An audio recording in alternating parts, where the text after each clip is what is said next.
arrive in the canyon.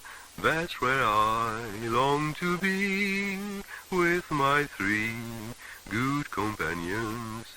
Just my rifle, pony and me.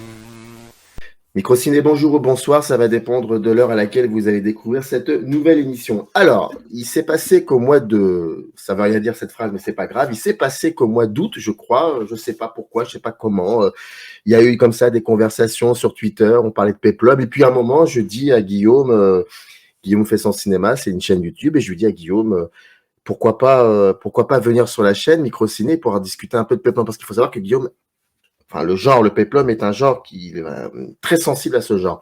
Et ça se fait, et il n'y a aucun souci, et tout se fait, et c'est très bien comme ça. Donc aujourd'hui, on va parler de péplum. Nous n'allons pas avoir l'outrecuidance de tout parler du péplum. On va juste en parler à travers le regard, les souvenirs et les analyses de Guillaume. Et donc, je suis très content en tout cas qu'il ait accepté cette interview, cette invitation et qu'il soit là. Merci à toi. Comment vas-tu? Eh bien, ça va très bien, merci. Petit peu la pression quand même de passer sur la chaîne Microciné, hein, avec des invités, après des invités prestigieux, mais je suis très content de pouvoir parler d'un genre, comme tu l'as dit très bien, qui me tient à cœur, qui a pas disparu, mais presque, hein, d'une certaine manière, dans le cinéma moderne. À tort, je pense. Mais donc, je suis très content que tu m'aies proposé cette émission pour parler un peu de ma vision du péplum et mon rapport au péplum. Et puis surtout, ça va me donner l'occasion un petit peu de savoir d'où tu viens, toi, parce que tu as créé cette chaîne il y a Un an, un à an, peu près. un an à peu près. Ouais, Et un an et demi. pourquoi cette chaîne? Mais toi aussi, d'où tu viens? Parce que on le sait maintenant, tu n'es pas que youtubeur, tu as aussi, c'est pas une passion, c'est vraiment quelque chose c'est un métier et en tout cas tu y travailles. Donc ça, on va C'est parler ça. de tout ça et puis on va parler aussi de ton image marquante. Ça, tu ne peux pas y échapper à tout ça. Donc moi, dès le début, tout de suite, moi je veux savoir un petit peu, c'est quoi cette image marquante? Est-ce qu'il y aurait Ah, donc une image, pour celles et ceux qui ne connaissent pas la notion d'image marquante, ça vient du critique de cinéma Serge Danet. Une image marquante, en fait, c'est généralement l'enfance et il y aurait une image comme ça peut être un extrait d'un film, ça peut être un rêve, qui aurait un rapport avec ce que nous sommes, ce qu'on est devenu aujourd'hui dans notre rapport aux images. Est-ce que tu as cette image marquante? alors, ça a été difficile justement parce que j'ai cherché alors des images marquantes de films, de choses comme ça, mais en fait, je me suis rappelé d'une chose que toi, tu m'as dit, Samir. Tu dis souvent, «Je suis un enfant du salon», si je ne dis pas de bêtises. Exactement. Voilà. Et en fait, j'ai réfléchi là-dessus et je me suis rendu compte que moi aussi, en fait, je suis un enfant du salon et que la plupart des films, dont le péplum, les westerns, les choses comme ça, énormément de films, que je les ai découverts chez moi, sur le petit écran, et ça m'a rappelé un souvenir. Ça faisait longtemps que j'y avais pas pensé, et je devais avoir, c'est un souvenir assez jeune, hein, je devais avoir 4 5 ans, et en fait, je me rappelle être allé, on avait, tu sais, les vieilles télés à tube cathodique là, vraiment les télés, une vieille télé Grundig et tout ça, et un jour, je me rappelle en fait avoir pris de moi-même la télécommande et d'avoir lancé la télévision pour regarder, je me rappelle, c'était, un dessin animé, c'était un Disney. J'aurais pu te dire le Disney, et en fait, en réfléchissant à ce souvenir, je me suis dit: «Oui, c'est une des premières fois où moi je suis allé tout seul en demande de cinéma». Voilà. Mmh. C'est ce qui m'a c'est une en fait, une image très marquante, et des fois, j'ai du mal à me remémorer des souvenirs vraiment petits, mais celui-là m'avait marqué, ouais. C'est vraiment, j'allume la télévision de moi-même et je suis en demande de regarder un film, voilà. Chose qu'après, bah, j'aurais continué sur cette voie-là, et c'est une image, en fait, oui, qui m'a marqué, ça. Et ensuite, que ça soit pendant l'enfance ou l'adolescence, Mmh. cette cinéphilie que tu as commencé à te Oui. construire, c'est vraiment axé, essentiellement autour du salon? Où il y a eu comme ça des moments, des fulgurances avec la salle de cinéma? Alors, j'ai un premier, oui, moi, c'était énormément, parce que mes parents avaient, des métiers un peu chronoph Oui, chronophage, enfin un peu comme tout le monde, mais surtout ils avaient des horaires un peu décalés, donc la journée, tout ça, c'était toujours un peu compliqué d'aller au cinéma. Donc, mais par contre, on avait beaucoup de cassettes. Donc, mon expérience, mon apprentissage du cinéma est passé par la VHS. Et un souvenir quand même de cinéma, mais mon premier souvenir de cinéma, moi, c'est Gladiator, en plus. Ah, Alors, tiens. je ne me rappelle pas, qui est sorti en 2000, si je ne dis pas de bêtises. Et en plus, j'avais 9 ans. Et je me rappelle que l'ouvreuse avait dit, enfin, la dame de la caisse avait dit, ah bon, bah attention quand même au petit, hein, il est jeune, tout ça. Je me rappelle, et puis j'avais été fasciné par Gladiator sur grand écran. Et c'est vraiment. Alors, je sais que mes parents m'ont dit, non, on t'avait emmené voir Peter Pan, des choses comme ça, mais vraiment, le souvenir marquant dans une salle, c'était Gladiator. Je suis. Et c'est alors et là pour le coup tu viens de parler de tes parents. Est-ce que tu as vu ce qu'on appelle des passeurs, donc que ça soit peut-être tes parents ou d'autres personnes? Tout à fait. Alors, le passeur, dans ce cas-là, c'est mon père, même si maintenant on a un peu plus de difficultés à parler cinéma parce que peut-être que j'ai poussé le sujet Hmm. un peu plus que lui, mais c'est lui qui a commencé à me montrer des films. Alors lui, il était très western, donc ça doit te parler, hein. En plus, John Ford, John Wayne, tout ça, donc ça, c'est des choses qui te plaisent beaucoup, je crois. Alors moi, en Hmm. plus, j'ai toujours été plus Sergio Leone et Clint Eastwood, hein, le western spaghetti. Bref, mais ça, c'est pas très grave. Et parfois, avant, donc il passait des péplums, soit pendant les vacances d'hiver ou même sur France 3, j'ai souvenir. Pour ça que pendant longtemps, j'ai associé les péplums un peu à des films un peu de presque des films de Noël parce que ça passait souvent les vacances, puis on regardait ça pendant 3 heures et demie, des 10 commandements, des choses comme ça. Mais par contre, j'ai un souvenir, c'est que d'un un soir, il y a un film qui commence, un péplum. Et donc il y a la traditionnelle introduction, on parle de la Judée, l'asservissement des Romains. Donc on voit des Juifs arriver là c'est Nazareth, oui, qui arrivent à Nazareth. Et il y a des gens enfin il y a un contrôle de soldats romains. Et il y a un personnage, il dit comment tu t'appelles? Moi c'est Joseph et voilà ma femme Marie. Et donc après, il y a la suite qui se passe, on voit la naissance de Jésus. Et moi, évidemment, j'étais petit, donc je vais me coucher et je garde un peu un souvenir. Je me dis, ah bah tiens, c'est vrai qu'il y avait un film qui montrait dès le début la naissance de Jésus dans l'étable, des choses comme ça. Et évidemment, ce film que j'ai redécouvert bien plus tard, c'était Ben-Hur. Voilà. Hmm. Qui C'est le m'avait. début. Voilà, exactement. Et qui m'avait beaucoup intrigué à l'époque. Je me rappelle de ça.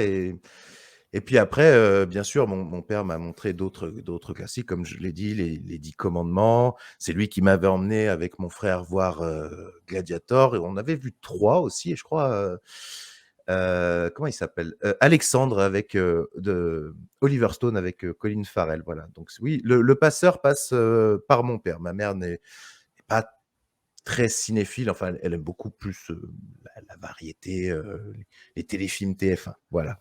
Si tu lui mets un péplum, ma mère, elle va vite te dire combien d'heures?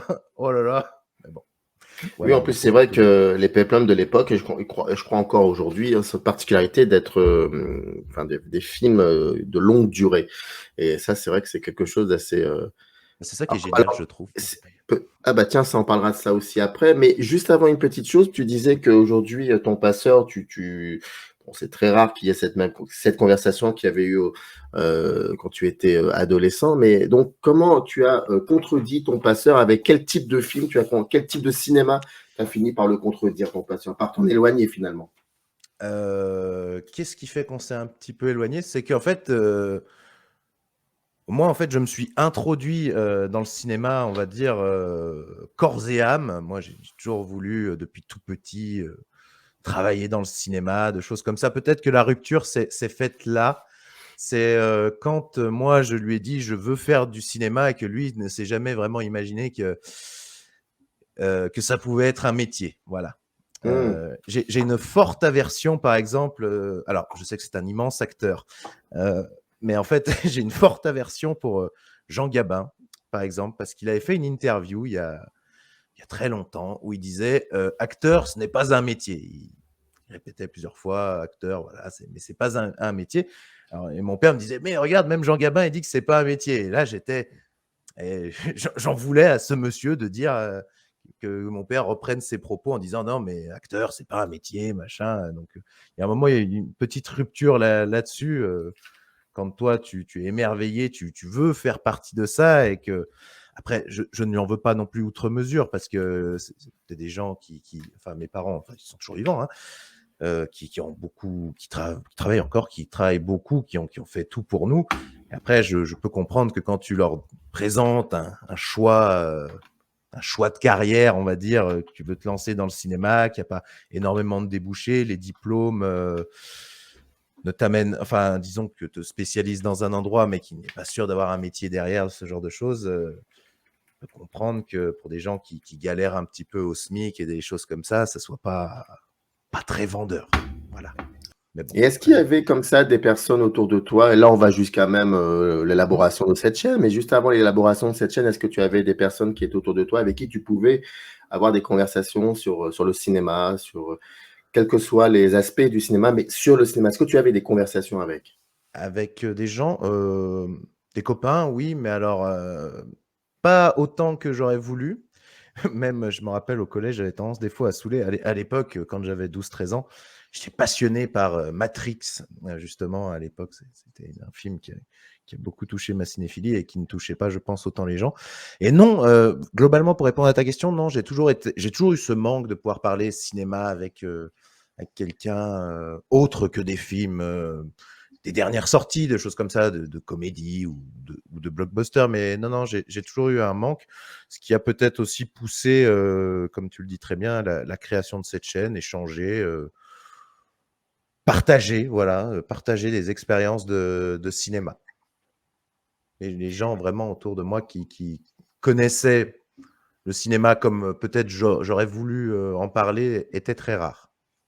Et enfin, je ne sais pas si je peux en parler tout de suite, mais c'est à travers cette chaîne, en fait, c'est ce que j'ai voulu faire. Moi, ce que j'ai pris, alors mon contenu peut ne pas être assez poussé, assez recherché, et ça, je peux tout à fait l'entendre, mais en fait, j'ai toujours pris les gens autour de moi, justement. Je me suis dit, tiens, les gens, quand je leur parle, je ne sais pas, une des premières vidéos sur les films inoubliables que j'ai fait, c'était les Vikings de Richard Fleischer. Je me suis dit, tiens, la plupart des gens, tu vas leur parler des Vikings de Richard Fleischer, ils vont te dire, ou tu leur montres peut-être l'affiche avec Kirk Douglas, ils vont te dire, oui, j'ai déjà vu l'affiche.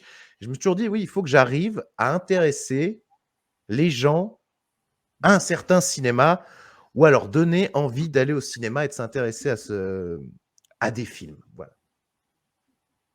Oui, mais pour cela, pour pouvoir les sensibiliser, les orienter, Oui. il faut aussi accepter, peut-être, je crois, parce que tu parles d'un certain cinéma qui, à mon avis, n'est pas un cinéma actuel. Donc, il faut aussi accepter de faire contre ce que YouTube demande à faire.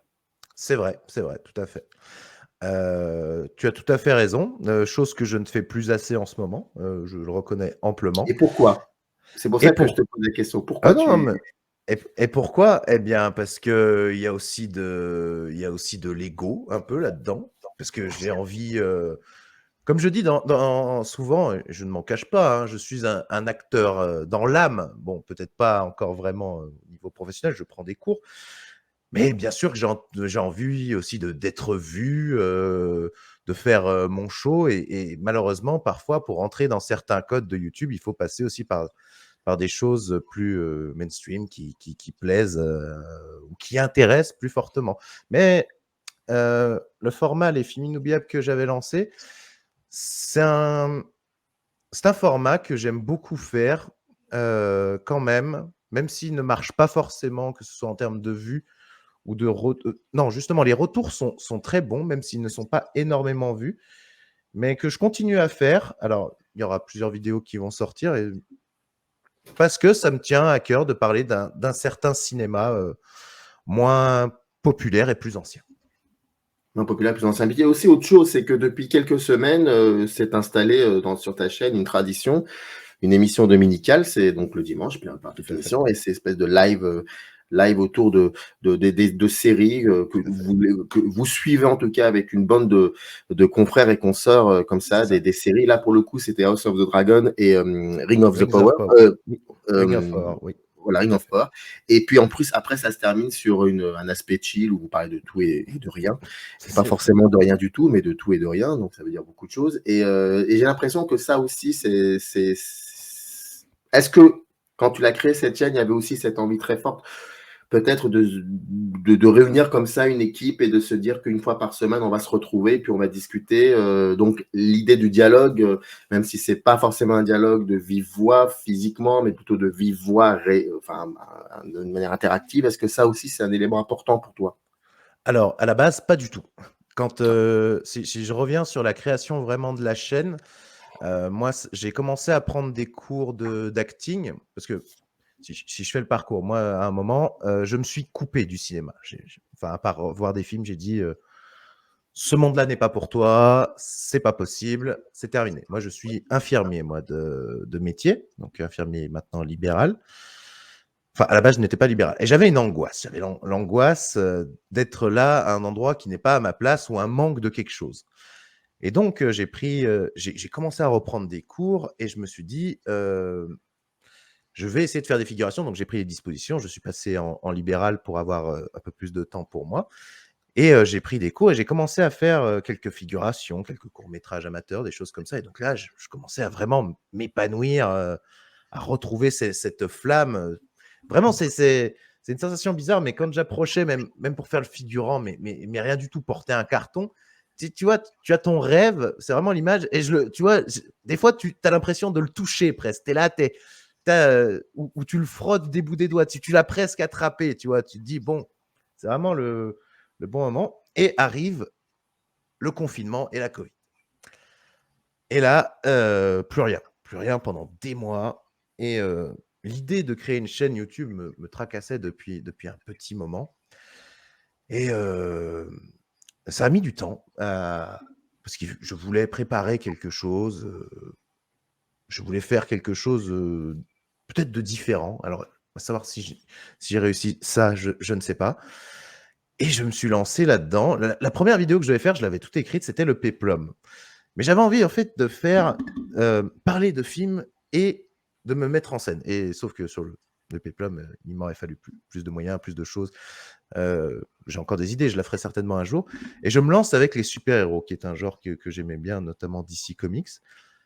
Et là, en fait, ça m'a permis de trouver une échappatoire à tout ce bazar, à tout ce stress un peu que j'avais dans mon métier. Et ça m'a permis, en fait, de ne pas grossièrement péter les plombs. Et je me suis dit, ouais, bah, tiens, par exemple, si dans le cinéma, je ne peux pas jouer telle chose, bien tiens, essayons de s'écrire des petits rôles, des petits sketchs et de les jouer pour soi. Voilà comment ça a commencé. Et à la base, donc non, j'étais très personnel. Je ne pensais pas rencontrer des gens, une communauté sur Internet. Et les choses ont fait quand même que j'ai rencontré des gens avec qui échanger et que j'en suis très, très content maintenant. Parce que parler cinéma, ça se fait à plusieurs pour échanger, pour argumenter, échanger des points de vue, c'est génial.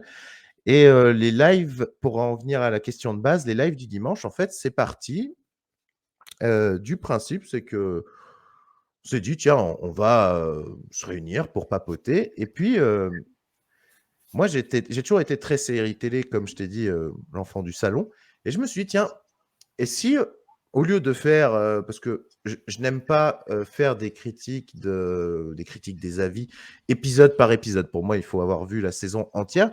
Mais je me suis dit: «Tiens, si on pouvait échanger un peu comme sur un forum avec des copains, donner nos avis, nos ressentis, essayer de pousser dans savoir ce qui va se passer», ce genre de choses et voilà comment les lives, en fait, sont venus, en fait et je pense que ça plaît bien puisque j'ai la chance maintenant, de réunir, de plus en plus de monde, les dimanches soirs, donc je suis très content de ça.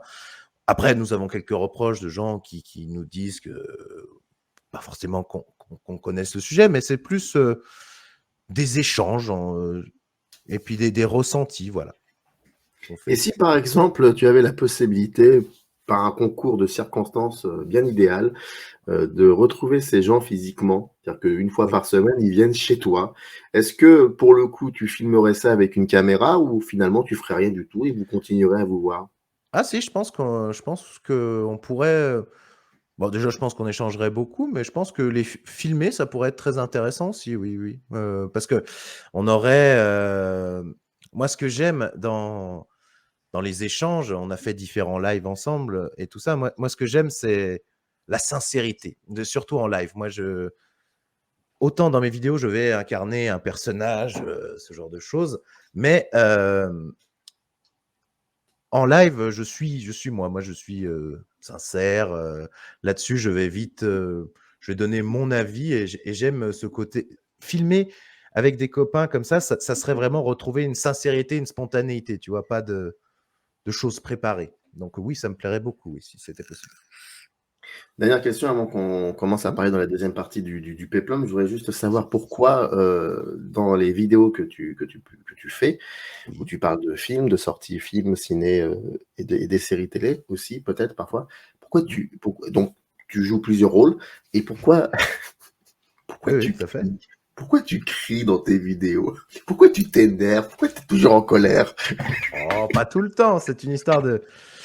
Alors oui, non, mais tu as raison, mais c'est, disons que ce personnage un peu double, tu me l'as peut-être inspiré d'une certaine manière. Non, non, mais ne rigole pas, mais c'est vrai. En fait, je me suis dit: «Tiens, je vais essayer de faire un mec un peu plus sérieux et un gars un peu plus lambda». Je me suis dit: «Tiens, lui, ça pourrait être un peu le personnage lambda qui prend l'info comme ça et l'autre un peu plus cinéphile», tu vois? Qui va le critiquer ou les choses comme ça. Ce qui permet en plus de dédramatiser pas mal de situations et puis de dire parfois des choses par le prisme de la comédie. Moi, ce que j'aimais bien, c'était,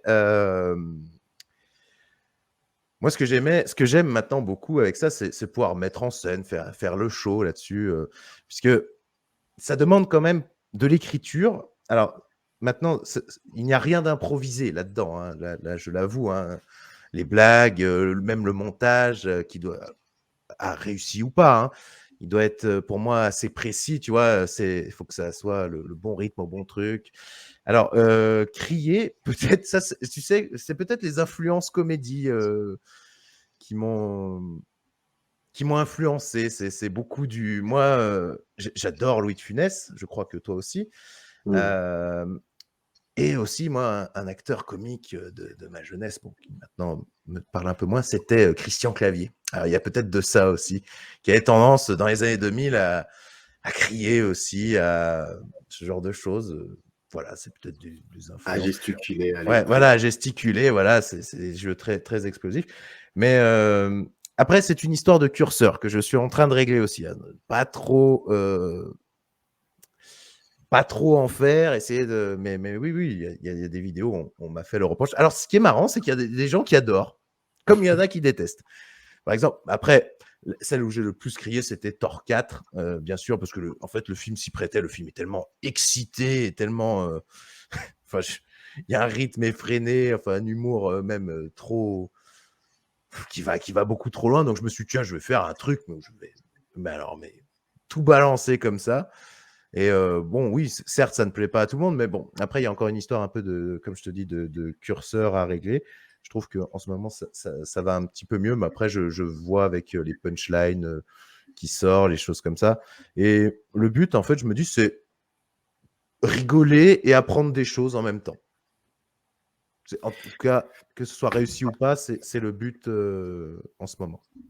Est-ce qu'il t'est déjà arrivé lorsque on a fait effectivement pas mal de live chez notre ami, Megamax, Bien par sûr. exemple. Est-ce que, ça t'est déjà arrivé, lorsque tu te retrouves face à soit un nom d'un cinéaste, d'une cinéaste ou d'un sujet, que tu ne maîtrises pas forcément et je sais que tu y mets un point d'honneur à vouloir, bah, tu travailles beaucoup en amont, en tout cas ça tu as tes notes, ton stylo et c'est quelque chose d'assez important pour toi. Mais quand tu te retrouves par exemple en face d'un sujet, peut-être que tu ne maîtrises pas assez ou alors peut-être que tu n'as pas, qui t'a échappé ou est-ce qu'il y a des moments, je trouve que tu tu es dans l'exagération du fait de ne pas, du fait de l'éviter, du fait de le rejeter, ce sujet. Et est-ce que derrière tout cela, il y a aussi une forme de mise en scène de ta part ou... Par exemple, je vais prendre comme exemple quelque chose enfin, moi, j'aime beaucoup. Toi, un peu moins, beaucoup, alors, surtout un film que tu comprends. Enfin, c'est Pasolini. Et quand je t'écoute parler de Pasolini, je me dis, mais c'est bizarre. C'est bizarre parce que lorsque je l'écoute parler d'un cinéaste pour qu'il affectionne ou d'un sujet, même pas forcément un sujet qui lui est familier, mais je sens c'est pas qu'il prend des pincettes, mais il est très méticuleux dans sa manière de se réapproprier le sujet, de le comprendre. Et quand tu parles de Pasolini, voire de Salo, Les 120 de Sodome, qui est un film effectivement très complexe, parce qu'une fois sur deux, on est déstabilisé par ce film, jusqu'à aujourd'hui d'ailleurs. Mais tu as une manière de le rejeter assez violente, et qui en plus de cela, moi, me contredit ta manière de voir le cinéma. Tu vois, c'est ça que c'est. Alors, oui, je vois ce que tu veux dire. De ne pas, ça, je m'en fous. Mais tu ne gardes pas le là, quoi. C'est très très bizarre. Ouais, voilà. C'est un peu. Je voulais savoir ça un peu. Tu as tout à fait raison. Qu'en général, j'essaye de bien préparer mes sujets. Et des fois, comme tu l'as dit, quand je ne maîtrise pas, j'évite d'aller dans ces sujets-là où je sais reconnaître que parfois il me manque des infos. Alors Pasolini, oui, c'est un cas particulier. C'est un cas très très particulier parce que j'ai pris. Le problème, c'est que je n'ai pas fait, on va dire, graduellement sa filmographie. Moi, j'ai pris Salo en pleine tronche dès le début, tu vois. Tu as commencé par Salo, c'est bien ça. J'ai commencé par Salo, voilà, le premier. Ouais. Et voilà, là, j'ai dit, waouh. Et donc, évidemment, je l'ai rejeté tout de suite. J'ai dit, mais qu'est-ce que c'est que ça? Et honnêtement, il m'a fallu plusieurs mois avant vraiment de le digérer, tu vois, vraiment celui-là. Et c'est passé par un live midi, le gros live Megamax midi minuit, et donc où je présentais la première partie, et c'est un de mes meilleurs lives, tu vois, parce que on a à plusieurs construit une réflexion, et je remercie notre ami Joseph Ali de m'avoir fait de m'avoir permis de me rendre compte de plein de choses qui m'échappaient sur Salo, et notamment le fait qu'il n'est pas que c'est normal en fait d'être dégoûté devant ce film, tu vois. Il me dit mais tout est fait pour te. Il m'expliquait vraiment que tout est fait, et il t'explique que comment il m'a présenté ça. Il m'avait vraiment dit si en gros tu trouves quelque chose d'excitant, de quelque chose comme ça dans ce film, ce n'est pas normal. Voilà ce qu'il te montre. Par exemple, quand il disait la scène de l'acte 3, il te dit, bah, voilà ce que vous mangez maintenant. Voilà. Alors, le propos, enfin, la manière de le montrer est un peu extrême, mais au final, j'en retire beaucoup plus maintenant de choses pertinentes que j'ai bien voulu le dire au début. Voilà. Salo, oui, non, c'est une œuvre vraiment très, très réfléchie, très construite, enfin vraiment pertinente. Mais par contre, il faut, alors soit il faut être préparé à le voir, ou alors il faut énormément de temps pour et parler avec des gens qui ont déjà fait ce travail en amont pour saisir vraiment l'essence de ce film, et pas de se prendre que le côté image choquante, voilà, que je peux dire là-dessus.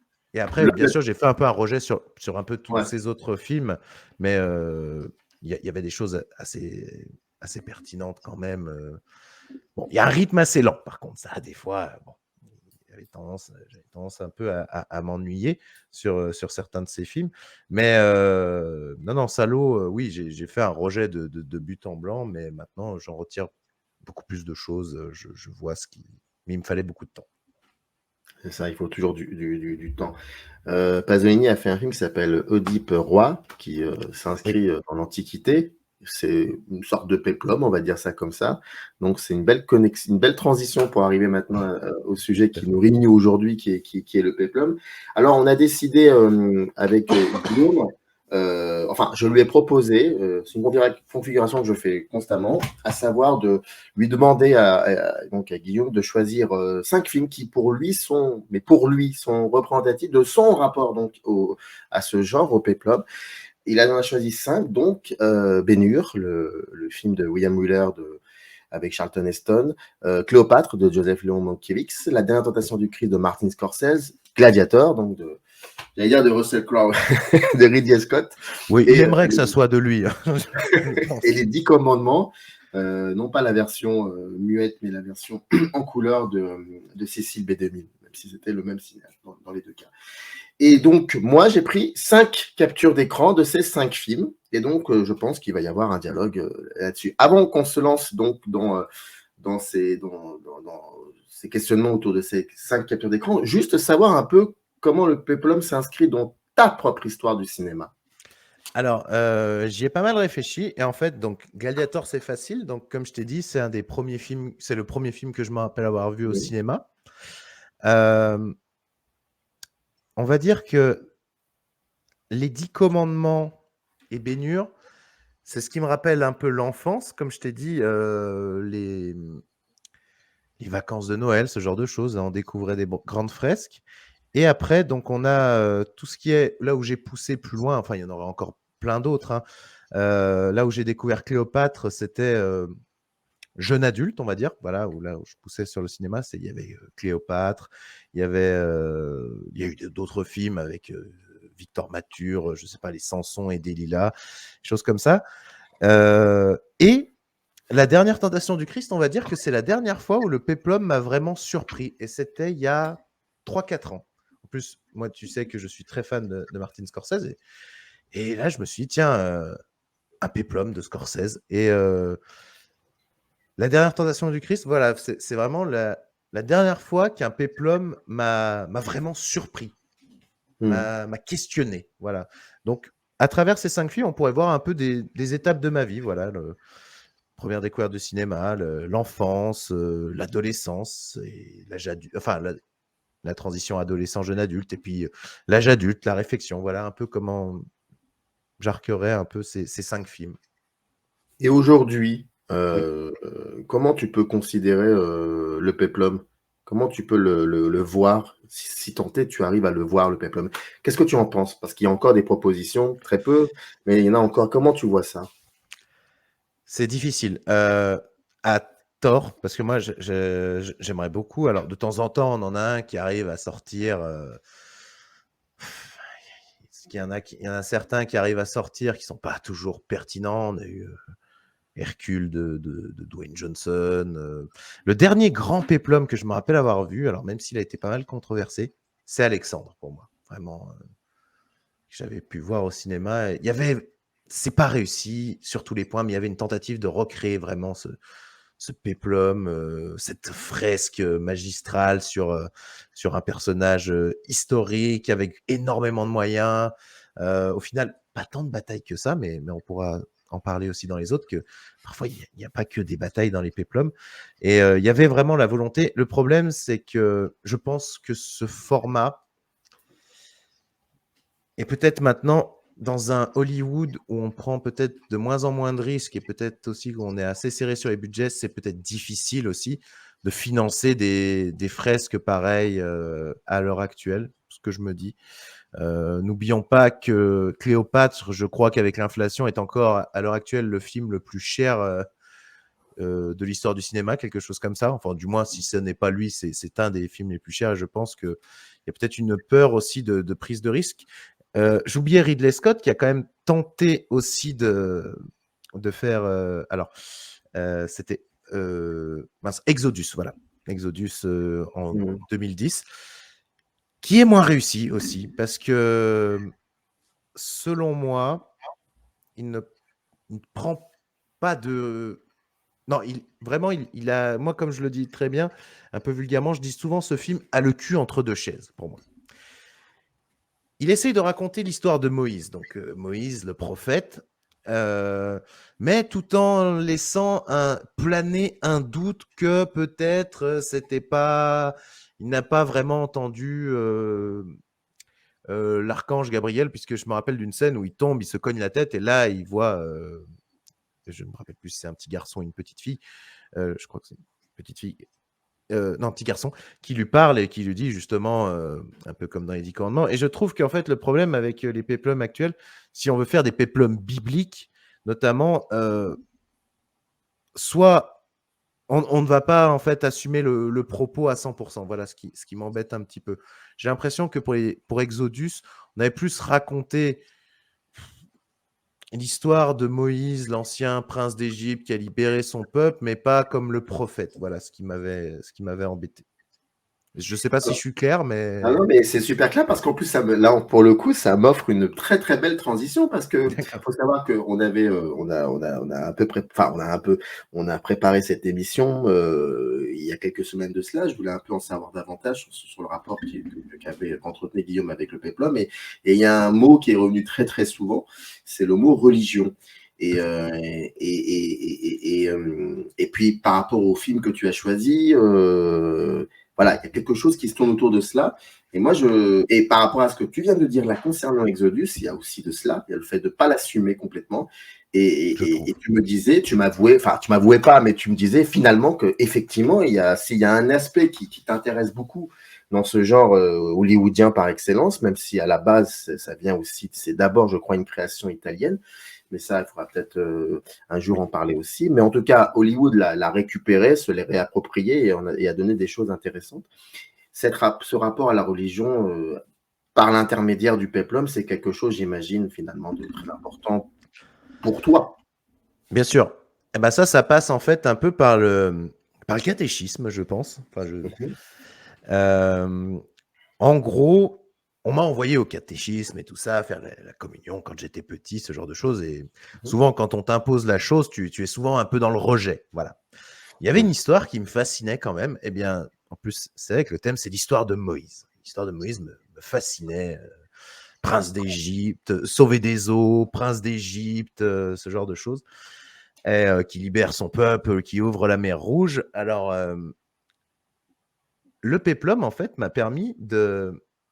Vu que j'étais un peu dans le rejet du catéchisme, ou peut-être que les gens qui le faisaient bénévolement, en plus, hein, tout à leur honneur, ça peut-être pas m'intéresser à ce genre de choses. Et en fait, j'ai retrouvé à travers le péplum, par exemple, les 10 commandements, l'illustration de ce qu'on essayait de m'expliquer. Et là, par contre, ça m'a pris. Voilà, là, ça m'a emmené. Et évidemment, comme tu l'as très bien dit, le péplum, parce que moi, ce que je préfère, et on le voit à travers les 5 films, hein, moi, ce que j'ai toujours préféré, c'est le péplum biblique parce qu'il me questionne aussi. Il me questionne beaucoup sur la religion, sur ce genre de choses. Et c'est pour ça que c'est un genre qui me plaît beaucoup. En plus, moi, ce que j'aime, j'aime bien en plus ceux qui parlent de l'Ancien Testament, parce qu'en plus, ce qui est assez bien, c'est que ça parle en plus aux 3 religions. Théiste. Voilà, c'est ça, monothéistes. Et c'est ça qui est bien, parce que c'est des films qui peuvent au final rassembler. On peut avoir des divergences hein, sur les histoires de Jésus, de choses comme ça. Mais là, tu vois, ça fait une base commune qui est assez. Je veux dire, tu vois les 10 commandements, normalement, bah, c'est censé parler aux religions catholiques, aux musulmans, aux juifs, tu vois. C'est ça qui est bien avec ce genre de film, je trouve. Mais c'est marrant parce que tu dis ça parce qu'on parle des 10 commandements, donc on parle de Cécile B2000 qui n'était pas Tout à fait. forcément un cinéaste extrêmement progressiste, Oui, ça on le sait. Et donc c'est très très drôle il peut y avoir aussi derrière tout cela, ou peut-être allez, le mot est un peu fort, mais on va le lancer quand même, une idéologie quand même, peut-être de la part de certains cinéastes. Je veux dire, je dis pas que tout, mais il faut arrêter de voir de la politique dans tous les films. Bah oui, mais bon, et en même temps, un cinéaste, tu vas filmer avec moi, sa je propre. pense, de toute façon, il assume complètement quand tu as l'introduction. Bonsoir, enfin là c'est en français. Je suis Cécile B2000. Je vais vous raconter la vraie histoire de Moïse, voilà. Et il te dit, bon, évidemment, on a romancé sur 30 ans, mais voilà, il te dit clairement, oui, là, moi, je vous ai adapté la Bible. Ça, c'est la réalité. Il n'a pas peur de cacher ses opinions, ou du moins ses croyances, bien sûr. Peut-être que c'est en fait, c'est le reflet d'une époque où peut-être les gens étaient plus croyants, peut-être sans être peut-être. Quel mot tu as utilisé pour reprendre? Tu m'as dit. Idéologie, Oui. l'idéologie. Sans peut-être reprendre le mot idéologie, c'est plus que. Il disait, bon, là, je suis croyant, je suis chrétien, et voilà, quoi. Il n'y avait peut-être pas cette peur, parfois, de montrer maintenant son appartenance à un groupe, de montrer, par exemple, qu'on est catholique, qu'on est musulman, qu'on est ce genre de choses, sans être vu peut-être différemment, ou peut-être que la religion avait une place plus importante. Je trouve que c'est vraiment le reflet d'une époque, quoi, qui est révolue, à mon sens, notamment dans le cinéma. Alors, ce sera peut-être pas le sujet du jour, mais Bien sûr. j'ai cette impression que la religion est toujours aussi omniprésente, hein, voilà, dans Oui, l'ère dans la vie de mais tous on les a jours. plus peur d'en parler, je crois. C'est ça qui est peut-être dommage à l'heure Et c'est ce que actuelle. tu reprocherais peut-être à des péplums qui sont aujourd'hui, c'est de ne pas assumer le rapport religion avec l'Antiquité? Peut-être, oui, parce que je pense que le cinéma est assez malin, est assez intéressant pour pouvoir parler de tous les sujets. Je pense que c'est une chose qui te parle aussi. Mais malheureusement, maintenant, on a toujours peur de la polémique, de ce genre de choses. Donc, je pense qu'on prend beaucoup plus de pincettes quand on montre un film, quoi. On veut toujours laisser planer un doute, peut-être. Voilà, comme je pense qu'Exodus en est l'exemple parfait. C'est, voilà, il y a Moïse, prophète et tout ça, mais peut-être que c'était pas vrai. Voilà. Eh ben tiens, décidément, tu es le roi des transitions. Regarde, je vais te montrer ça. Oui. Ah oui, Bon. tout à fait. Ça, c'est pratiquement, je crois que c'est les 20-30 dernières minutes de Bénur, Tout à si je ne me fait, tout trompe à pas. fait, tout à Voilà, fait. c'est ça.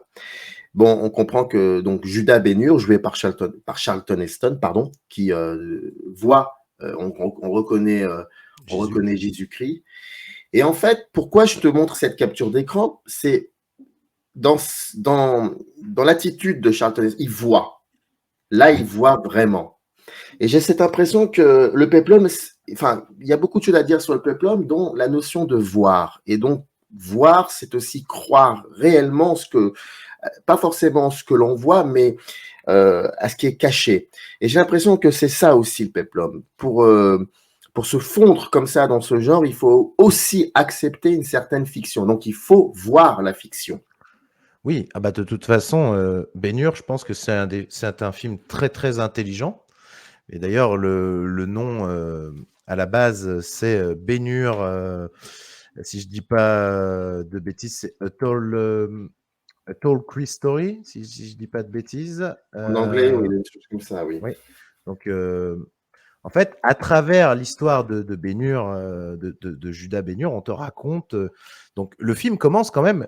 Ben-Hur, je crois qu'on le voit pas avant 10-12 minutes de film, hein, quand même. Mm. C'est donc la scène dont je parlais tout à l'heure.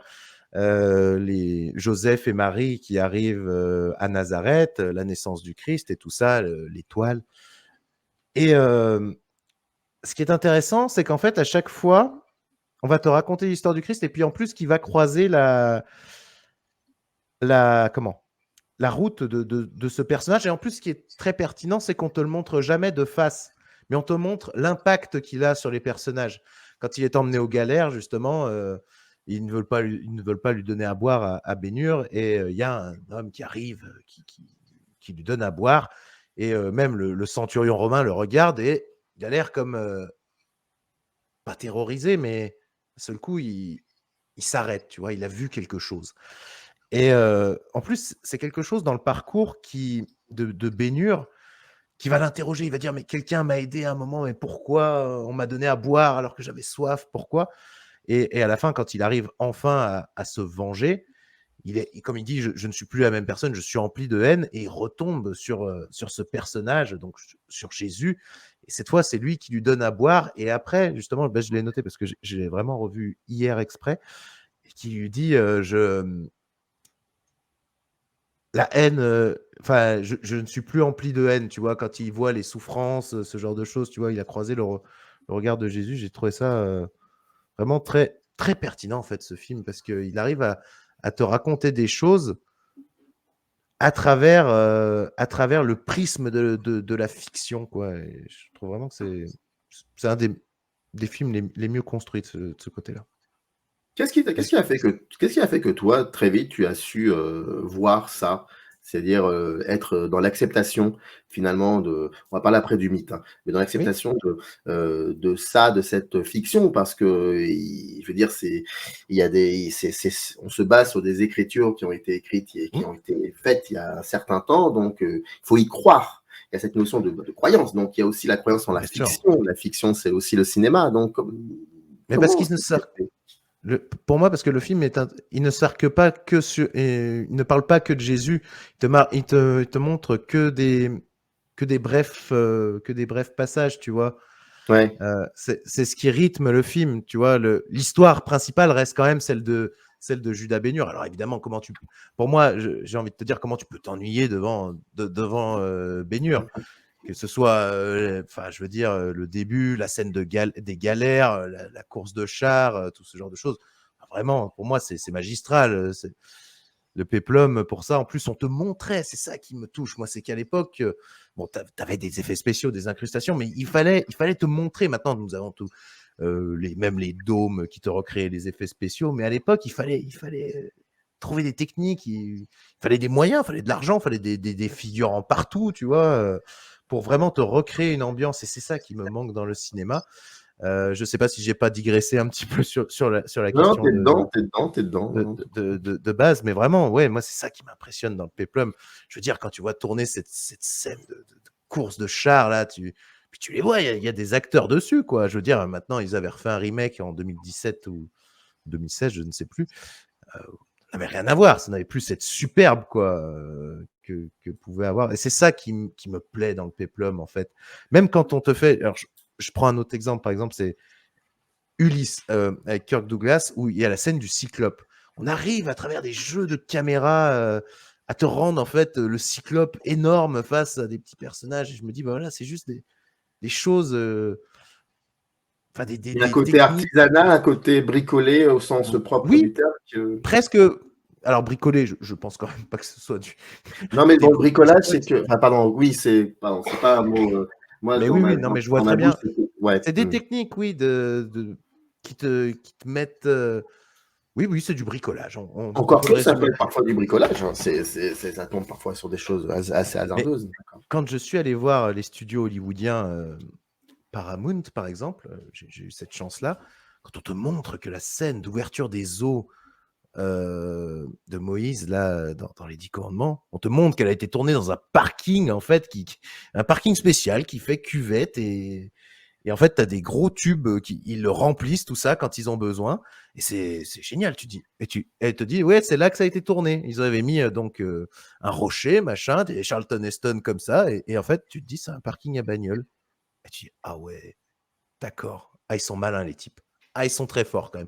Et en fait, ils ont déversé l'eau et ils ont juste mis à l'envers, en fait, l'image pour faire l'ouverture. C'est génial, quoi. Je veux dire, savoir-faire qu'il y avait et qui n'était pas, qui était faux d'une certaine manière, mais qu'il fallait, mine de rien, qu'il soit quand même vrai. Tu vois, il fallait quand même déverser de l'eau partout, des choses comme ça. Enfin, je ne sais pas si je suis très clair sur. Tu es très très clair, mais j'ai l'impression que lorsque tu reviens dans le monde du peplum, euh, comment dire, l'enfant qui était en toi reprend le dessus sur l'adulte. Ah oui, j'en parle beaucoup avec passion parce que c'est quelque chose qui m'émerveille, oui, qui m'a toujours émerveillé. Ces moyens mis en œuvre. Oui, oui, je revois ça avec mon œil illuminé d'enfant, oui, tout à fait. Bah tiens, en parlant d'œil, tu me parlais de mouvement de caméra, de travail sur la mise en scène. Je voulais te montrer ce moment-là. Voilà. Oui, Alors, on va le remontrer encore parce que donc ça vient de Cléopâtre. C'est le moment où il y a la mort, l'assassinat de Jules César et donc il y a ça. Alors, avec la pitié, ouais. voilà, avec la Pythie. Et il y a en fait trois images qui se superposent. Oui, Il y a tout à fait. le plan sur Elizabeth Taylor qui joue le rôle donc de Cléopâtre, le personnage titre du film. Il y a la Pythie, ce qu'elle Oui, voit, donc c'est le contre-champ. Et puis c'est un peu compliqué, mais en arrière-plan, sur la gauche, il y a un sénateur qui regarde. Je ne sais pas si tu le vois. Oui, Il oui. y a un sénateur. En fait, j'ai pris, Oui, ce c'est bon. sont 3 images qui se sont réellement superposées à ce moment-là. C'est assez incroyable avec 3 fondus enchaînés. Pourquoi ça? Parce que bon, il y a l'idée aussi du mythe, certainement, mais il y a aussi, et là, je voulais vraiment qu'on parle de la mise en scène. Est-ce que le péplum a une mise en scène qui le caractérise? Tu vas me dire, il y a plusieurs films, plusieurs cinéastes, mais est-ce qu'il y aurait comme ça peut-être, selon toi, peut-être pas, je sais pas, je te pose la question, est-ce que tu y trouves parfois une espèce de similitude dans un aspect de mise en scène qui est juste consacré qui est lié au péplum? Alors, un aspect de mise en scène lié vraiment au péplum. Si je prends par exemple cette scène que j'aime bien, hein, parce qu'en fait, elle montre la mort de César en même temps, Mhm. ce qui fait que Cléopâtre, en plus, ça t'annonce tout le drame qui va se passer derrière, en fait. Parce que la pitié était là avant, une fois où elle te montre que le destin de Césarion doit être grand, ou ce genre de choses. Et là, cette fois, ça te montre le drame. Et là, on arrive à te confronter. Il y a toujours enfin, je sais pas si ça va être.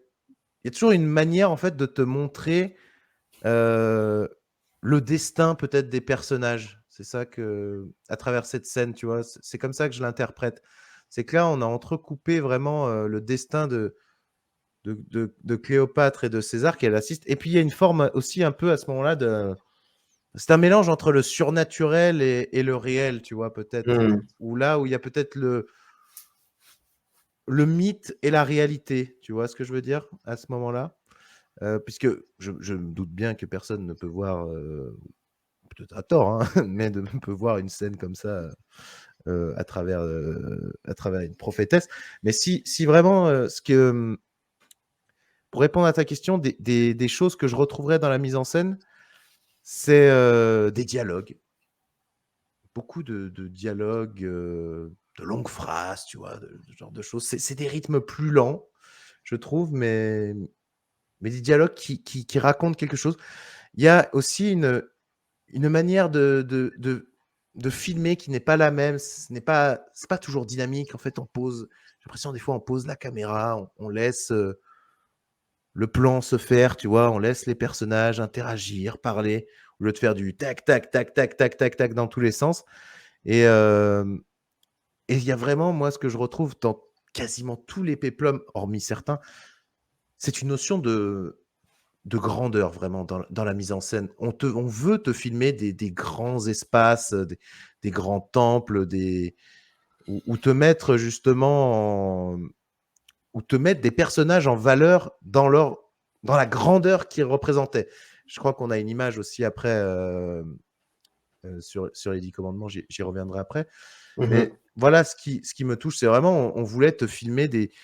Quand on a la reine de Bénur, par exemple, ou non, l'arrivée de Cléopâtre, voilà. C'est magistral la manière dont c'est filmé. On te filme César assis, tu vois, donc avec tous les figurants, et puis d'un seul coup, on passe sous l'arc de triomphe, et là, tu vois Elizabeth Taylor arriver sur son char. Enfin, je veux dire, cette scène, elle est magnifique. Et puis, comment ils ont pu mettre ça en scène? Je me disais, mais je me rappelle plus le nombre de figurants qu'il y avait. En fait, pour moi, le péplum, voilà, c'est la grandeur, c'est l'ambition folle, démesurée presque, et qui a provoqué sa chute. Et pourquoi ça a provoqué sa chute? Eh bien, coup sur coup, on a eu des échecs commerciaux. Bah, on a Cléopâtre, justement, qui a été extrêmement cher, beaucoup de problèmes de production. Elizabeth Taylor qui était malade, qui après noue une relation avec Richard Burton et paparazzi. Je pense qu'on a voulu aller même trop loin avec Cléopâtre. Après, le spectacle est incroyable, mais à un moment, c'était un genre où peut-être où ils en faisaient toujours plus grand, toujours plus de choses. Peut-être que les gens après disaient oui, bah c'est toujours la même chose, on nous resserre peut-être la même soupe, tu vois ce que je veux dire à un moment. Donc quand tu as ce qui a provoqué un peu la chute du péplum à ce moment-là, bah, notamment pour les studios aussi, hein, qui devaient avoir plus de mal à financer, à se rembourser, bah, il y a eu Cléopâtre de notre c'est de Mankiewicz, pardon. Et La chute de l'Empire romain d'Anthony Mann, voilà, qui sont deux grandes fresques absolument magistrales, mais bon, qui n'ont pas eu le succès escompté. Peut-être que les gens en avaient assez de voir ça et les studios, après, étaient frileux à financer ce genre de film. Mais voilà, je pense Je que te si je peux poserai, résumer ma vision, c'est ouais. la grandeur. Je te poserai à la fin de l'émission une dernière question sur le, comment dire, sur le fait que le peplum peut-être existe encore aujourd'hui, mais qui s'est Mm. décliné en autre chose, mais ça, on va y revenir après. Tu parlais des 10 commandements, effectivement, il y a ce moment-là. C'est pas à la fin, mais on va dire il reste encore, je crois, 3/4 d'heure, 1 heure de film. Enfin, 3/4 C'est d'heure, je crois. juste, c'est juste après que Moïse a traversé la mer Rouge et que Ramsès vient pour tuer à la base Anne Baxter, voilà, c'est ça, Ouais, Nefertari. qui En le plus, dit, ouais. Mais tu vois, tu parlais de gigantisme, exactement, mais il y a aussi quelque chose qu'on remarque souvent dans le péplum, c'est ce fort manichéisme, peut-être, on peut le dire comme ça, entre le bien et le mal. tout à fait. Et ça, ça pourrait être perçu peut-être aujourd'hui comme que peut-être un élément simpliste, mais en même temps, ça fait partie aussi de l'aspect de l'Antiquité. Souvent, c'est bon, ça vient souvent de la L'aspect Bible aussi. religieux. Voilà, c'est l'aspect religieux. Et qu'est-ce que toi tu en penses de ça? Par rapport à la religion, en fait, moi je. Par rapport à comment il l'interprète dans les Ah, films et dans le film. ouais, est-ce que c'est pas quelque chose qui, aujourd'hui, avec tes yeux de spectateur, est-ce que c'est quelque chose qui pourrait te faire sourire? Parce qu'on est beaucoup plus. Par moment, oui, bien sûr, ça peut faire sourire parce qu'on sait, les expériences de vie font que nous ne sommes pas. Rien n'est tout blanc, rien n'est tout noir. Nous sommes plus complexes que ça. Alors oui, par moment, par exemple, dans cette image que tu as montrée, on voit clairement Ramsès et Néfertari, tout pharaon et toute reine d'Égypte qui sont Ouais. c'est le Sinaï qu'on voit. La transition se fait, le fondu se fait avec le Sinaï où Moïse monte récupérer les tables de la loi. Et c'était pour montrer, tout pharaon qui sont, ils ne sont rien face à la puissance de Dieu. Voilà. Tu vois, c'était ce moment-là. Moi, je l'ai interprété comme ça. Et bien sûr que ça peut paraître kitsch un peu quand même, tout ça. Et puis même dans certains dialogues, tu regardes... tu regardes, par exemple, notamment dans les 10 commandements, tu as souvent le personnage de Josué. Chaque fois qu'il voit, qu'il voit Moïse, tu regardes. Regardez, il a vu. Et tu sais, avec la petite musique, oui, des fois, tu regardes ça, tu dis, bon, c'est vrai qu'en 2022, ça fait un petit peu. Ça peut faire kitsch, hein, tout à fait, hein, mais c'est. Je sais pas, moi, c'est quelque chose qui me touche. Mais c'est pour ça aussi que j'ai peut-être un peu critiqué Ridley Scott par rapport à Exodus, mais ça, c'est plus par rapport à mes goûts. C'est pour ça que aussi, on est peut-être un peu moins. On essaye d'ajouter comment un peu du gris, on va dire, dans ces histoires maintenant. Que ce ne soit pas le noble personnage avec contre le gros méchant. Maintenant, on essaye un peu d'ajouter un peu plus de subtilité et de ramener les peut-être ces figures en tant qu'hommes, tu vois, en tant qu'humains et non comme figures bibliques, on va dire, pas indémontables, mais intouchables. Et en fait, je pense que peut-être tu voulais amener ça à ça, mais c'est ce qui m'a touché dans la dernière tentation du Christ, en fait, cette chose-là. Alors, attends, parce que attends, je voulais aussi, enfin, j'ai ouvrir une parenthèse. Est-ce que c'est peut-être pas lié aussi à ce que représente le cinéaste? Parce que, bon, voilà, Cécile B2000 est un cinéaste extrêmement. Enfin, la religion est très importante dans sa filmographie, et donc je me dis qu'il n'y a que lui qui peut faire dire à un de ses personnages son Dieu est Dieu. Parce que dans ce moment-là, cette image-là, il vient juste de dire Yul Brynner, donc qui Oui, joue le c'est rôle de ça, Ramsès, c'est il son vient de Dieu lui et dire Dieu. son Dieu est Dieu, donc on peut pas déconner avec ça, tu vas faire quoi? Donc il y a de ça, et quand tu vois un peu ce qu'a fait Ridley Scott, tu comprends un peu ça. Enfin, je ne pense pas que Ridley Scott ferait dire à un de ses personnages son Dieu est Dieu. Enfin, donc je pense qu'il y a aussi l'empreinte aussi peut-être de la sensibilité du cinéaste. Mais Ridley Scott, Et je pense qu'en plus, lui, il se pose énormément de questions là-dessus. Je pense que c'est un. maintenant un vieil homme, hein, ce n'est pas un gros mot, qui a certainement, c'est mon interprétation après, hein, faut le prendre comme, faut pas le prendre comme une critique, mais je pense que ça se ressent dans ses derniers films, c'est que lui, il se pose beaucoup de questions, je pense, par rapport à la mort. En plus, il a eu des tragédies, il a perdu ses 2 frères et tout ça. Je pense qu'il se pose énormément de questions. Il sent peut-être que la fin arrive à un moment et ça se ressent, et qu'il se pose beaucoup de questions là-dessus et un peu comme on fait peut-être à ce moment-là, tu vois? Est-ce que enfin, ou comme plutôt je fais, à me dire: «Est-ce que ça existe? Est-ce que j'ai appris ça? J'ai vu ça?» Mais est-ce qu'au final, c'était pas autre chose, tu vois? De moins, comme tu as dit, de moins manichéen, quoi? Peut-être tout n'était pas tout blanc, tout n'était pas tout noir, quoi. La dernière tentation du Christ, donc de Martin Scorsese. Pourquoi cette image? Ne regarde pas en arrière, Dieu t'a donné la vie, regarde vers l'avenir. Je la montre de nouveau. C'est juste après la crucifixion de Jésus, si je me trompe pas. Oui, oui. Je la montre encore de nouveau. Ne regarde pas en arrière, Dieu t'a donné la vie, regarde vers l'avenir. Moi, c'est ce rapport à l'avenir, moi, qui m'intéresse beaucoup. J'aurais voulu discuter de ça avec toi, sur Oui, cette bien sûr. résonance, finalement. J'ai cette impression parfois que euh, il y a, enfin, quand le genre était omniprésent, j'ai cette impression que la résonance avec le présent, avec la contemporanéité, était moins évidente que certains peplums qui ont été faits dans les années 80 jusqu'à aujourd'hui, où ça parle beaucoup aussi d'aujourd'hui, de la société d'aujourd'hui. Et quand Scorsese fait dire ça à cette jeune fille, qui est censée, enfin, qui n'est pas une fille, mais qui représente autre chose, et qui dit regarde vers l'avenir, il y a quand même il y a quelque chose de très très beau et très très fort en même temps. Qu'est-ce que tu en penses de ce moment-là? C'est pas un moment anodin, hein. Alors oui, oui, tout à fait. Bah, c'est le moment, le vrai point de divergence qui a posé, qui a posé problème, hein, cette séquence. Là, tu veux vraiment comment je l'ai interprété, moi, justement? Alors ça, Oui, pourquoi pas, oui. Oui. moi, je l'ai vraiment interprété, c'est sur le moment. euh, C'était. Moi, je l'ai vraiment. Après, c'est comment ça m'a touché. C'est Dieu t'a donné la vie, ne regarde pas vers mais regarde vers l'avenir. C'était plus dans le sens. euh, Savoir profiter, tu vois, ou non, savoir vivre sa vie, tu vois, arrêter peut-être de se flageller pour ce qui s'est passé avant et ne pas avoir de regrets. Moi, je l'ai vraiment interprété comme ça dans sa vie, tu vois, avec peut-être les choses du passé.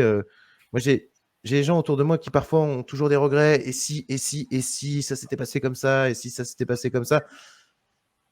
Et au final, si tu vis toujours dans le regret, tu vas passer à côté de ta vie et l'avenir, en fait, tu vas pas entrevoir un avenir positif. Je l'ai vraiment, moi, je l'ai plus interprété comme ça, en fait, cette scène.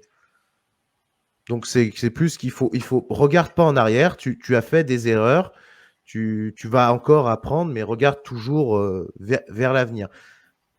C'est comme ça que je l'interprète, moi, du moins. Et pourquoi, selon toi, Scorsese fait ce film?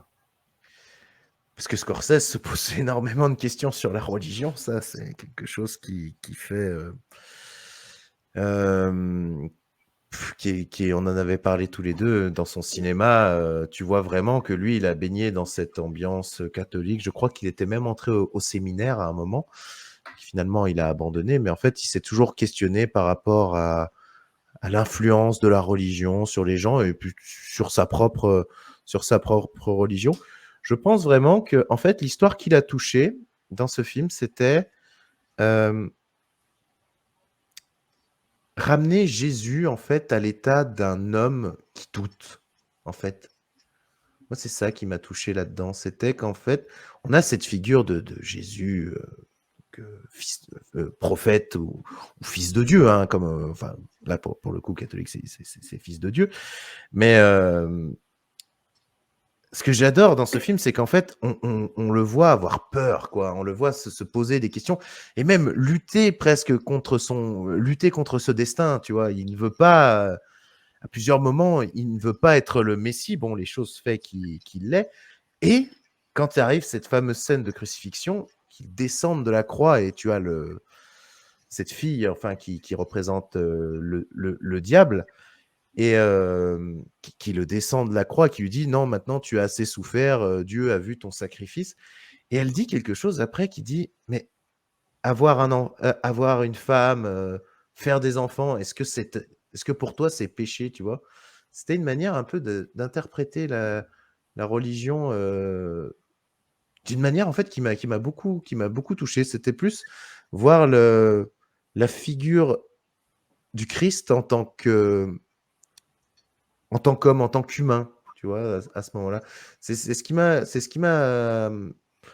touché. Puis en plus, cette peur qu'arrive à incarner Willem Dafoe quand il est sur la croix, et même avant, il dit, quand il est dans le jardin des Oliviers, il dit: Je ne veux pas être crucifié, tu vois? C'est ça que j'ai trouvé très touchant. Je me doute que si Jésus, enfin, on se doute bien je me doute qu'il a vécu, mais je pense vraiment que à ce moment-là, cet homme a dû, cet homme, ou enfin, comment on peut l'interpréter, mais là, plus dans ce film, c'est en tant qu'homme, cet homme a dû avoir peur. Ce n'est pas possible de ne pas avoir peur, sachant ton destin qui devait arriver, tu vois.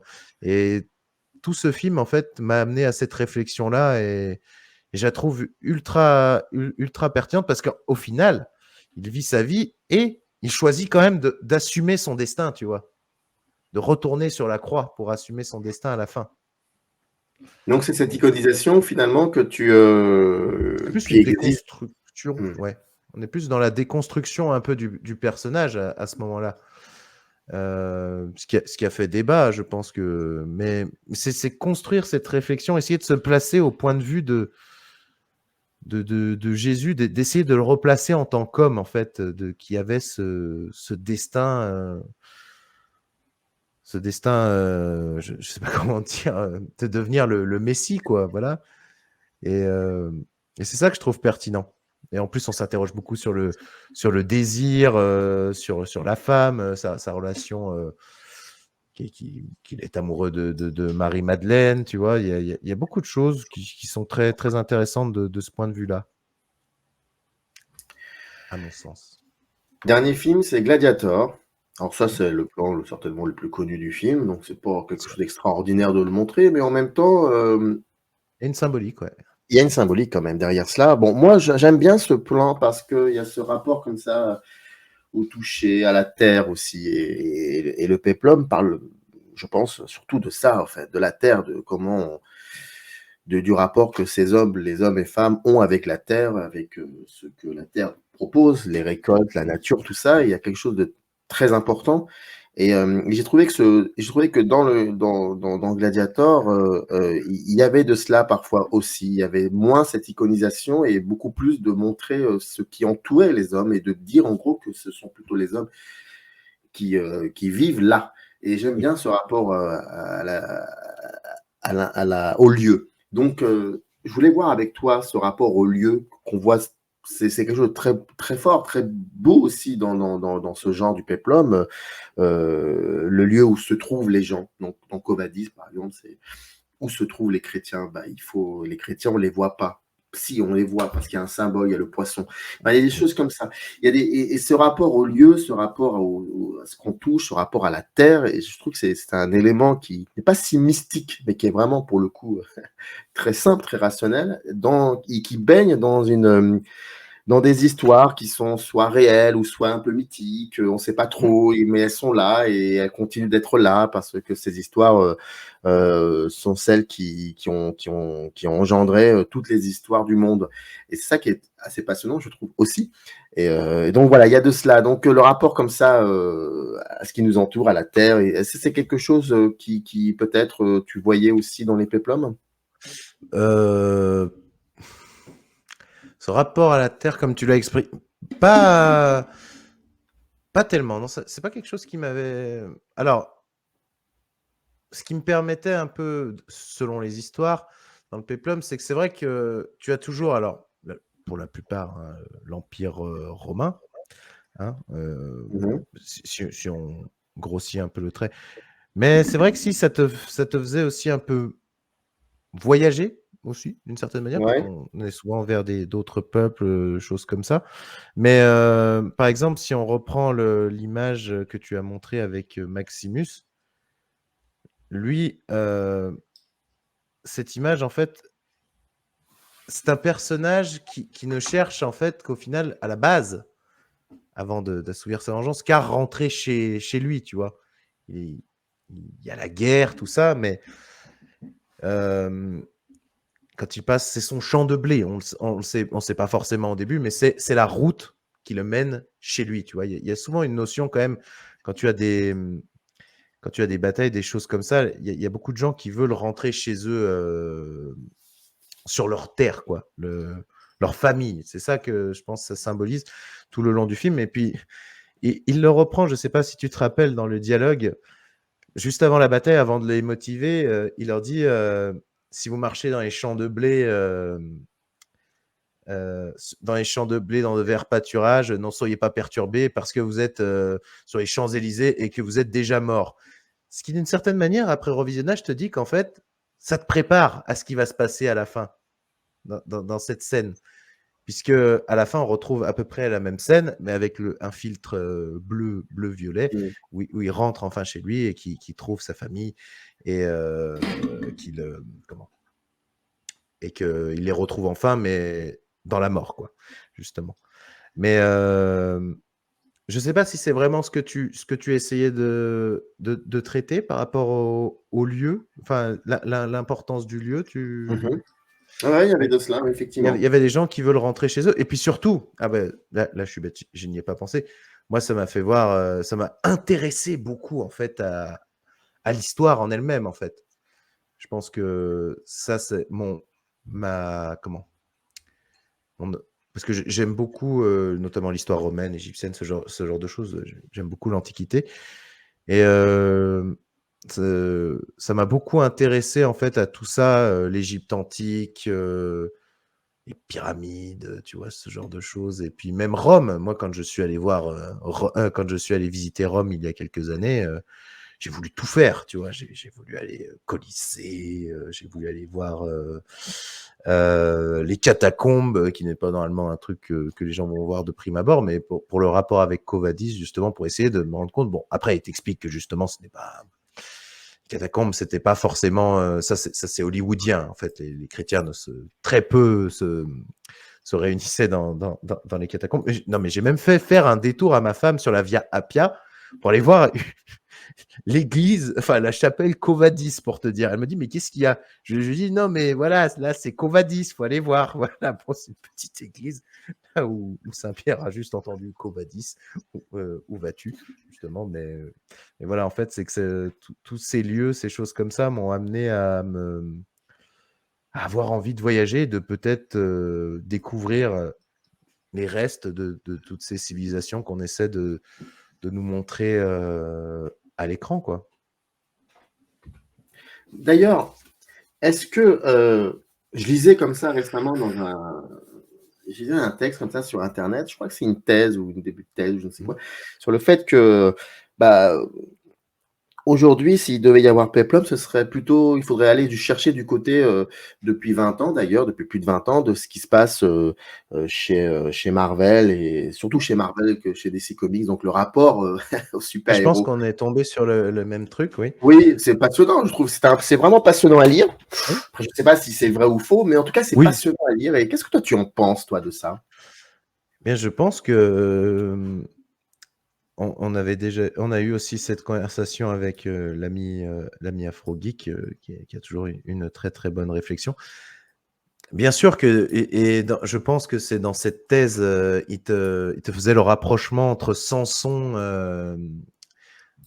et Superman, oui, Ça. qu'on retrouve énormément. Bien sûr, mais en plus, les deux créateurs de Superman étaient juifs, je crois, si je dis pas de bêtises, ou un des deux. Et donc, Mmh. ils ont dû baigner dans la religion, dans les histoires. Et donc, peut-être que c'est des raccourcis, mais tu te dis, bah, bien sûr qu'en fait, quand tu comprends ça, ils ont rapproché la figure de Samson et ils l'ont retranscrit à Superman, tu vois. Il y a énormément de similitudes. Euh, il a une force colossale. Bon, après, bon, c'est le descendant de Krypton, mais je veux dire, il a cette faiblesse, un peu comme Samson quand on lui coupe les cheveux, ce genre de choses. Mais moi, j'ai retrouvé, notamment, alors, pas dans tous les super-héros, en fait, dans la manière de mettre en scène. Il y a notre ami, je crois que tu ne l'apprécies pas toujours, mais Zack Snyder, je trouve, qui a toujours qui a ce côté mettre en scène, iconiser aussi ces Ah personnages, oui, les clairement. faire passer pour des statues, presque des dieux, notamment Ok. dans Batman v Superman et tout ça. En plus, il y a même une bataille avec des dieux. Mais en plus, c'est un mec qui, tu regardes la plupart de ses films, ils durent tous plus de 2 heures en réalité. Je pense, il y a quand même une influence dans le péplum où c'est qu'il veut prendre du temps pour raconter ses histoires, tu vois. Il veut pas les rusher. Et tu vois, bon, sa version de 4 heures de Justice League, c'est comme les gens faisaient des péplums de 3 heures et demie avant. Il a ce besoin de prendre beaucoup de temps pour raconter une histoire et de mettre en valeur ces personnages. Et puis, il y a toujours un questionnement, oui, voilà, entre le bien et le mal aussi. Ça, on peut retrouver pas mal de choses. Les figures, toutes ces figures un peu. Il aime les déconstruire aussi d'une certaine manière, mais par exemple, sa manière de montrer Superman, tu y vois, et bien sûr, une influence. Il te fait des plans où Superman est devant le soleil tel le Christ crucifié, tu vois. Il y a vraiment une influence là-dedans, quoi. Pour lui, c'est Jésus. Comme il le représente, on dirait presque Jésus, mais ce serait avant l'Apocalypse, tu vois, qui est venu pour nous sauver, qui est revenu pour nous sauver justement de la destruction. C'est plus dans ce sens-là que je l'aurais interprété. Mais oui, on pourrait rapprocher donc Superman de Jésus, je sais pas, Batman, il y a tellement de choses, on pourrait le rapprocher je sais pas, de Hades ou de choses comme ça. Tu as Flash, tu pourrais mettre en Hermès. Chose que je retrouve moins chez Marvel. Il y a un peu moins de. Il y a une envie, notamment dans les Avengers, de faire quand même du grand spectacle, mais il y a moins cette patte, peut-être, je dirais, oui, cette patte ou ces influences. Après, quand tu vois son film 300, à notre ami Snyder, qui n'est pas un péplum, hein, je tiens bien à le dire, hein, peut-être que ça reprend ça reprend des éléments, mais non, c'est plus une adaptation de, de, de comics. Hein. Ça me fait. En général, quand les gens me disent un péplum 300, je dis ah non, pas 300. Mais après, ça serait comment? Il y a une influence, mais je pense que le péplum restera quand même toujours le péplum. C'est pas possible autrement. Ce sont des œuvres. Ils s'incarnent par d'autres biais maintenant. Je pense que ce format est très intéressant en série télé. Je ne sais pas si tu avais vu l'excellente, une de mes masterclass série Rome. Ah oui, bien sûr. Bah Pour oui, moi, c'est de John Milius. Hmm. ouais, c'est vraiment, Ouais. pour moi, c'est une des meilleures œuvres, c'est une des meilleures séries télé, vraiment, en plus, qui avait de l'ambition, tout ça, mais et qui prenait son temps pour te raconter. Bon, malheureusement, la fin a été rushée parce que à l'époque, évidemment, les moyens engagés pour la télévision étaient peut-être plus restreints, mais quand on voit, tu parlais tout à l'heure en plus que je fais des lives sur House of the Dragon que je trouve vraiment Hmm. très très bon.